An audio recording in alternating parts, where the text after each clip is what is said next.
There has been a boom in e-bike sales and also e-bike accidents. Here with what parents and riders need to know is Sam from Sam and Ash Injury Laws, the sponsors of this segment. Welcome to the show. Great to be here with you. This is a topic everyone's talking about, and there was some bad news on the roads last week. Can you give us an update on an accident in the northwest part of the valley? Well, real tragedy. So there's two kids on an e-bike.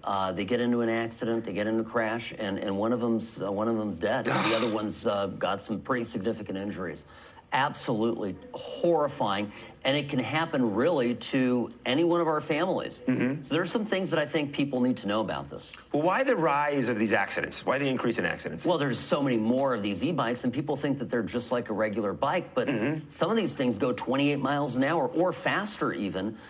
So, you know, you got to be very careful. I think they're moving at such a fast speed that a lot of motorists don't see them. Yes. And then, of course, people aren't wearing helmets. Adults, kids, put on a helmet. You got to do it. You know, you're 28 miles an hour. Even the slightly weaker ones at 20 miles an hour. I mean, you fall off that thing, you're going to get very injured. Yeah. So who's responsible if there is an accident? Well, it depends on who broke the law, and so these accidents very much are determined by.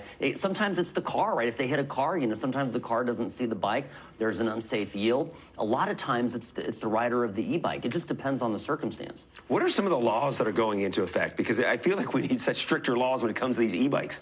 Well, first of all, we need a lot more common sense on it. But yeah, Clark County has led the way on this. The state of Nevada hasn't done much, but Clark County right now, you got to wear a helmet. Okay.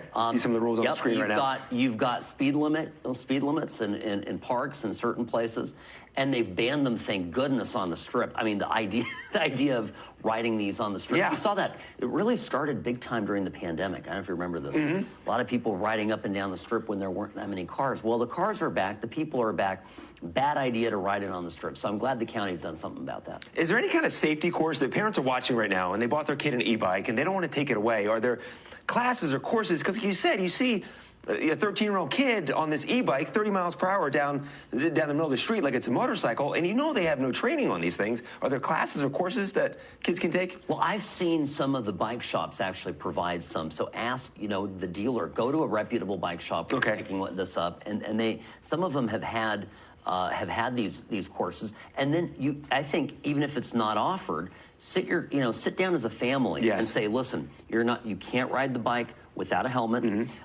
You take them through basic, safety rules of where to ride.